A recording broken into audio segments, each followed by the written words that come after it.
ओम शांति जी, कैसे हैं आप? भैया, जीवन की वास्तविकता हमें कृपया करके संक्षेप में समझाएं। जी बिल्कुल। प्रभु की जैसी कृपा। तो हम तो कुछ भी नहीं है समझाने वाले, वही आकर के हमारा मुख यूज करके वही समझाते हैं, वही बोलने वाले हैं। हम तो निमित्त मात्र हैं बस। बाकी जीवन की वास्तविकता तो आप प्रभु से जानिए कि जब आप किसी मंदिर में जाते हैं और श्री कृष्ण का रूप देखते हैं तो कैसा रूप दिखता है आपको? आप सोचिए, मुस्कुराता हुआ 16 कला संपूर्ण चित्र आपको दिखता है मंदिर में एक मूर्ति के रूप में। उसे क्यों दर्शाया गया है? उसको आनंदमयी क्यों दिखाया गया है? आप सोचिए, समझिए। जो वो है वही आप है। उसको इसलिए दर्शाया गया कि आप उस रूप को देखें और आप समझें कि आप भी वही है, आप भी बिल्कुल उनके जैसे हैं।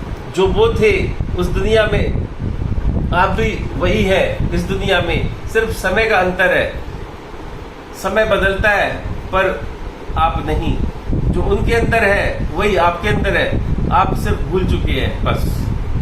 यदि आप अपने आप को जाने, उनको देख करके, जब मेरे पूर्वज ऐसे थे और मैं आज दुखी हूं, मैं क्यों नहीं उस तरह से मुस्कुरा रहा जिस प्रकार से वो मुस्कुरा रहे हैं। श्री राम के मंदिर में हम जाते हैं, जो कि हमारे पूर्वज हैं, वो मुस्कुराते हुए दिखते हैं, मर्यादा पुरुषोत्तम दिखते हैं, उनके गुणवान होता है, कितने गुणों का गान होता है। और हम कहीं जाते हैं तो हमारी बुराइयां होती हैं, हमें हमारे अंदर लोग कमियां निकालते हैं। क्यों? हमारे गुण क्यों नहीं गाते हैं? क्यों हम भूल चुके अपने गुणों को? उस 16 कला संपूर्ण वो थे, हम क्यों नहीं है?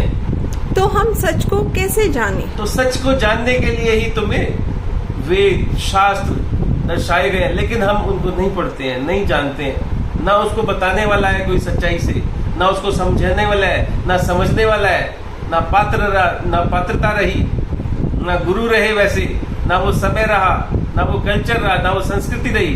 हम अपनी संस्कृति को भूल चुके हैं, अपने मर्यादा को भूल चुके हैं। क्यों? क्योंकि हम अंदर नहीं जाते अपने। हमारे अंदर सब कुछ रिकॉर्डिंग है, मर्यादा भी है, गुण भी है, सारी साइंस भी है, साइलेंस भी है। आप उसको जाने, अंदर डूबे। हम बाहरी आकर्षणों में खो गए हैं, विषयों में खो गए हैं। हमें उन विषयों से बाहर निकलना पड़ेगा। क्या हम मोह माया से विरक्ति पा सकते हैं? पा सकते हैं।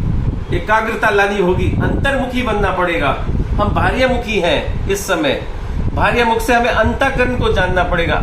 अंतस्करणों को उजागर करके हमें अंतस्करण से देखना होगा।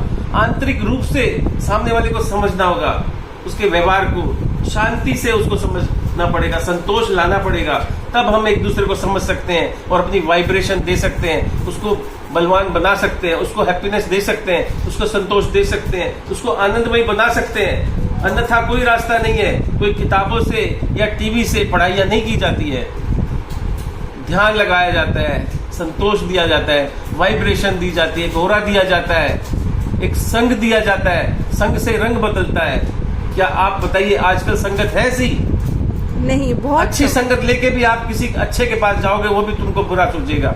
क्योंकि आजकल लोग रंग रूप से जानते हैं, आंतरिक रूप तो जानते ही नहीं है। अंतर के तार तो बंद है सबके, अंतर के तार जुड़ नहीं पाते हैं मन से। तो कैसे उसके मन को बदल सकते हो? जब आप ही नहीं बदले तो कैसे आशा कर सकते हो? हम आंतरिक रूप को जाने, अपने सत्य स्वरूप को जाने। कैसे जानोगे? सत्य स्वरूप को आपको जानने के लिए ध्यान, मेडिटेशन, आपको वैराग्य लाना होगा इस दुनिया से। तो क्या वैरागी बन पाए आप? क्या आपके अंदर विवेक उजागर हो पाया? क्या विवेकशील बन पाए? विवेक को लाओ। विवेक क्या है? विवेक पढ़ाई लिखाई, ये भारी पढ़ाई नहीं है, ये तो पेट के लिए पढ़ाई है। उस अंतर्मुखी बन करके उस आंतरिक विवेक को उजागर करना पड़ेगा, जो आपकी आत्मा में छुपा है। उस आत्मा के ज्ञान को, उस आत्मदर्शा को, आत्मदर्शी बनना पड़ेगा। आत्मस्वरूप को धारण करना होगा, तभी आप आत्मा के गुण ला पाएंगे। आत्मा के गुण ही आपके सत्य स्वरूप है, जिसको आप जानना चाहते हैं। धन्यवाद। तो